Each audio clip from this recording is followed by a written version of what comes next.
नमस्कार दोस्तों, रूहानी मार्ग में आप सभी का स्वागत है जी। सत्संग जी देखिएगा, एक मजदूर भाई जो कि बहुत प्रेमी सत्संगी था, उसके दिल में एक ही तड़प थी कि हुजूर महाराज जी के कब दर्शन होंगे। और आप देखेंगे कि किस तरह से वो कुल मालिक स्वयं चलकर उस भाई के पास आए और दर्शन देकर चले गए। तो चलिए हम चलते अपनी साखी की ओर। साथ संगत जी, एक निर्धन सत्संगी भाई जो कि मजदूरी करता था, वहाँ भाई हर रोज मकान बनाने के लिए मजदूरी में जाया करता था। साथ संगत जी, वह जब भी अपने घर से निकलता उस कुल मालिक से कहकर निकलता कि हुजूर महाराज जी, मेरे सदगुरु बाबा जी, आप जी मेरे साथ चलिए, मुझसे तो कुछ होता ही नहीं है, आप ही सब कुछ करवाने वाले हो, दाता दयाल हो, मुझ पर दया करना, मुझ निर्धन पर दया करना। यह कहकर वह घर से निकल जाता अपने काम के लिए। साथ संगत जी, वह यह बात हर रोज कहा करता था। ऐसे ही बहुत दिन बीत गए। साथ संगत जी, वह निर्धन मजदूर भाई एक दिन बहुत बीमार हो गया।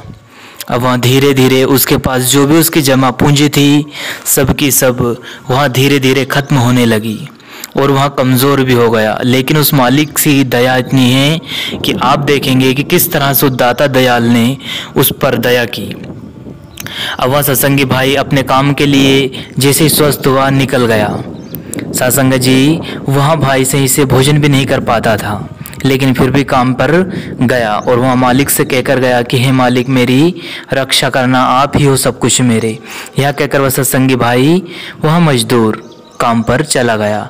और वहाँ जैसे काम पर गया और दूसरी मंजिल पर काम चल रहा था, उसके मन में एक तड़प आई, याद आई कि हे मेरे कुल मालिक, मुझ पर दया करना, मुझे ठीक कर देना, काश मुझे दर्शन दे देते, कितना अच्छा होता। यह तड़प उसके दिल में चल रही थी, मानो उसकी रूह परमपिता परमात्मा मालिक को पुकार रही थी। सत्संग जी, आप मानोगे नहीं, वहीं से कुछ किलोमीटर दूर हुजूर महाराज जी की गाड़ी निकल रही थी, वहाँ से कहीं उनको जाना था।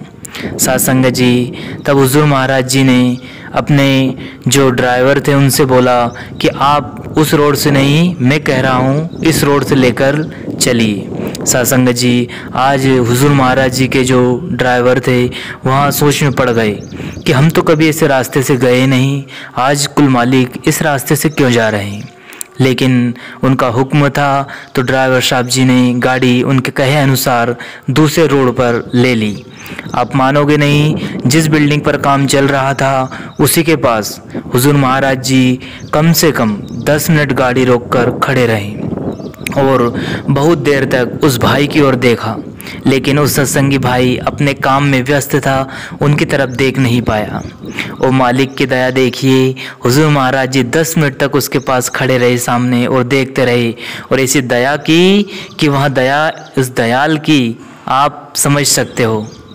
यहाँ सब देखकर आइट साइड खड़े लोग आश्चर्यचकित हो गए कि ये कौन है और ये यहाँ पे क्यों आए हैं। वहाँ पर किसी से कोई सवाल जवाब नहीं किया और वह 10 मिनट खड़े होकर उस सत्संगी भाई को दर्शन देकर वहाँ से गाड़ी में बैठकर चले गए। जब उस सत्संगी भाई को पता चला कि कोई यहाँ पर एक दाढ़ी वाले सरदार जी आए थे जो कि सफ़ेद कपड़े में थे और ब्लैक गाड़ी में थे, यहाँ सुनकर वह सत्संगी भाई बहुत रोया और उसने कहा कि दाता, आप दयाल हो, हर वक्त मेरे साथ हो। देखिए, वह रोने लगा और मन ही मन में सोचने लगा कि मेरे हुजूर महाराज जी, मेरे पिता को मेरी कितनी फिक्र है कि स्वयं मेरे पास चलकर आ गए, मुझे देखने आ गए कि मैं कैसा हूँ। सदगुरु, आप महान हो, आप दाता दयाल हो। सत्संग जी देखिए, वह पिता को पता है कि उसकी संतान कौन कब कहाँ कैसे दुखी कैसे परेशान है, वह हर वक्त हमारे अंग संग है जी। इसलिए आप जी हमेशा एक बात ध्यान रखें, जब भी कहीं जाए, कोई कार्य करे, उस मालिक को जरूर याद करे। क्योंकि वो तो जानी जान है, सब जानता है, हर एक समय की, हर एक घट की, हर एक वक्त की जानता है। तो क्यों ना हम अब उस मालिक से ही कहकर निकले, वहाँ हर वक्त हमारी संभाल जरूर करेगा।